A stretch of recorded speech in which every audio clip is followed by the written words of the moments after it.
4 ദിവസമായി തുടരുന്ന ജലവിതരണ പ്രശ്നത്തിൽ ജല അതോറിറ്റിക്കെതിരെ രൂക്ഷ വിമർശനവുമായി VK പ്രശാന്ത് MLA. കൃത്യമായ പിഴവ് ജല അതോറിറ്റി ഉദ്യോഗസ്ഥന്മാർക്കുണ്ടായിട്ടുണ്ടെന്നും മന്ത്രിക്ക് പരാതി നൽകുമെന്നും അദ്ദേഹം പറഞ്ഞു. പോലീസ് ഉദ്യോഗസ്ഥർക്കെതിരായ ലൈംഗിക പീഡന പരാതിയിൽ FIR രജിസ്റ്റർ ചെയ്ത് പ്രതികളെ അറസ്റ്റ് ചെയ്യണമെന്ന് ആവശ്യപ്പെട്ട് അതിജീവിത ഇന്ന് കോടതിയെ സമീപിക്കും.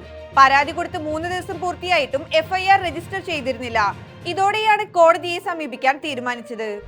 നടിയെ പീഡിപ്പിച്ചെന്ന കേസിൽ കൊല്ലം MLA മുകേഷിന് സർക്കാരിന്റെ സംരക്ഷണം.